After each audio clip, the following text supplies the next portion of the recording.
பிரியமானவர்களே, இயேசு கிறிஸ்துவின் மகிமுள்ள நாமத்தினாலே உங்கள் அனைவருக்கும் என் அன்பார்ந்த வணக்கம். இதுவும் இந்த நாளையும் கூட காண அவருடைய கண்களிலே நமக்கு கிருபை கிடைத்திருக்கிறது. அந்த நாளையும் கூட ஆயுசு நாட்களாய் கூட்டி கொடுத்த தேவனை நாம் நன்றியோடு கூட ஸ்தோத்திரிப்போம், துதிப்போம். ஆண்டவரே, இந்த மாதத்திலே 3வது நாளை கூட காண உம்முடைய இரக்கங்கள் எனக்கு போதுமானதாய் இருந்ததற்காய் நமக்கு ஸ்தோத்திரம்.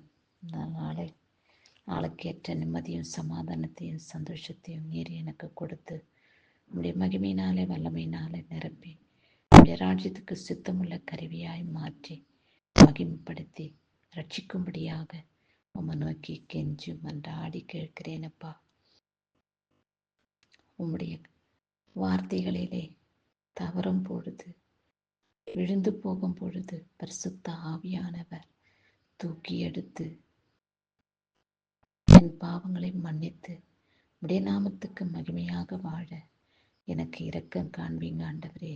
அப்படி என்று நாம் வேண்டிக் கொள்ளும் பொழுது கர்த்தர் மனமிறங்கி நம்முடைய பாவத்திலிருந்து விடுதலை கொடுத்து அவருடைய பெருமையமில்லாத காரியங்களை நாம் செய்யும் பொழுது நம்மேல் பரிதபித்து ஞானத்தையும் புத்தியும் விவேகத்தையும் உணர்வுள்ள ஆவியும் கர்த்தர் நமக்கு கொடுத்தருள பரிசுத்த ஆவியானவர் நமக்கு துணையாயிருந்து காத்து ரட்சிப்பாராக. இப்பேற்பட்ட நல் வழிகளிலே நடக்க பரிசுத்த ஆவியானவர் நம்மை நேர்த்தியான வழியிலே கொண்டு போய் சேர்ப்பாராக. வீணாக நம்மை பகைக்கிறவர்கள் அநேகர், நம்மளை துக்கிக்கிறவர்கள் அநேகரா இருந்தாலும் கூட அவைகளெல்லாம் இயேசு கிறிஸ்துவின் இரக்கமுள்ள நாமத்தினாலே பொறுமையோடு சமாதானத்தோடு கடந்து வர வேண்டும். நம்மளை பகைக்கிறவர்கள், விரோதிக்கிறவர்கள் அதிகம் என்று நினைத்தது தவறு. ஆனால் பரிசுத்த ஆவியின் நாமத்தினாலே சிலுவையின் பாடுகளை நாம் எவ்விதத்திலேயும் கடந்து வர வேண்டும். நாம் அமைதலாக இருந்தாலும் கூட சாத்தான் நமக்கு பொல்லாத வார்த்தைகளை நம்மேலே போட்டு பழி சுமத்தி நம்மளை துக்கப்படுகிற காரியங்கள் அநேகமாயிருக்கும். அவைகளெல்லாம் ஞானமாய் கடந்து வர பரிசுத்த ஆவியானவர் நமக்கு இரக்கம் காண்பிக்கும்படியாக, கருணை காட்டும்படியாக அவருடைய பாதப்படியிலே அமருவோம். ஜெபிக்கின்ற துதிக்கின்ற கர்த்தருடைய வார்த்தையை எடுத்து உரைக்கிற நீயா இப்படி செய்வது என்று கூட நம்மளை பகைக்கக்கூடிய சூழ்நிலை, நம்மளை வெட்கப்படுத்தக்கூடிய சந்தர்ப்பங்கள் ஏற்படும். ஆனாலும் கூட அவைகளெல்லாம் கர்த்தர் காண்கின்றார் என்ற நோக்கத்தோடு நாம் வாழ்ந்து வர பரிசுத்த ஆவியானவர் நமக்கு உதவி செய்வாராக என்று ஒவ்வொரு ஊழியக்காரர்களும் கர்த்தருடைய பரிசுத்த நாமத்துக்கு நன்றி செலுத்திட்டு அவருடைய பணியை தொடர்ந்து கடந்து வர நீங்க உங்களை பரிசுத்தப்படுத்தி கொள்ள கர்த்தர் உங்கள் மீது இரக்கம் காண்பிப்பாராக.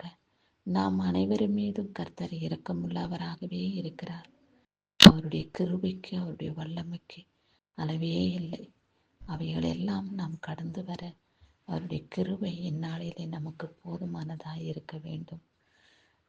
புலம்பல் 3ஆம் அதிகாரம் 22வது வசனத்திலே நாம் நிர்மூலமாகாது இருக்கிறது கர்த்தருடைய கிருபையே, அவருடைய இரக்கங்களுக்கு முடிவில்லை என்று சொல்லப்பட்ட வார்த்தையின் பிரகாரம் அவருடைய இரக்கங்களுக்கு நாம் காத்திருக்கிறவர்களாக பொறுமையின் அடையாளத்தை கர்த்தர் நமக்கு கொடுத்தருள்வாராக. நாம் வேண்டிக் கொள்கிறதான ஜெபங்கள் வீணாய் போகின்றதே, கர்த்தர் நம் சத்தத்தை கேட்கவில்லையே, நம்முடைய ஜெபத்துக்கு பதில் கொடுக்கவில்லையே என்று சோர்ந்து போக வேண்டாம். கர்த்தருடைய கிருபை உங்களை தாங்க, கர்த்தருடைய வல்லமை உங்களை வழிநடத்த கர்த்தர் உங்களோடு கூட இருக்கிறார். தேவையானவைகளை கர்த்தர் பூர்த்தி செய்வார். உங்கள் மன விருப்பத்தின்படியும் உங்கள் இருதயத்தின் யோசனைகளின்படியும் உங்களை நடத்தி அவருடைய கிருபையினாலே இரக்கம் காண்பித்து உங்களை பரிசுத்த ஆவியானவருடைய நாமத்தினாலே சந்தோஷப்படுத்தி பாதுகாத்து ரட்சிப்பாராக. திருமண காரியங்கள், வேலை வாய்ப்புகள், காத்திருக்கக்கூடிய பிள்ளை பாக்கியங்கள் இவைகளெல்லாம் கர்த்தர் நமக்கு கொடுத்தருள பரிசுத்த ஆவியானவர் மிகவும் இரக்கமுள்ளவராகவே இருக்கிறார் என்று நாம் அறிந்து விடாப்பிடியாய் அவரை பற்றி கொண்டு அவரிடத்திலிருந்து பல ஆசீர்வாதங்களை பெற்றுக்கொள்ள நாம் முயற்சிப்போம். அவருடைய கிருபையின் கரம் இன்றும் இன்றும் சதா காலங்களிலும் நம்மளோடு இருக்க கர்த்தர் கிருபை செய்வாராக. இந்த நாளையிலும் கூட பிறந்த நாளையும் திருமண நாளையும் காண்கின்றவர்களை கர்த்தர் ஆசீர்வதித்து காத்து கொள்வாராக. கர்த்தாவே, நாங்கள் இந்நாளிலே நிர்மூலமாகாதிருக்கிறது உம்முடைய சுத்தை கிருபை என்று அவருக்கு நன்றி செலுத்துங்கள். நாம் விழுந்து விடுவோம்.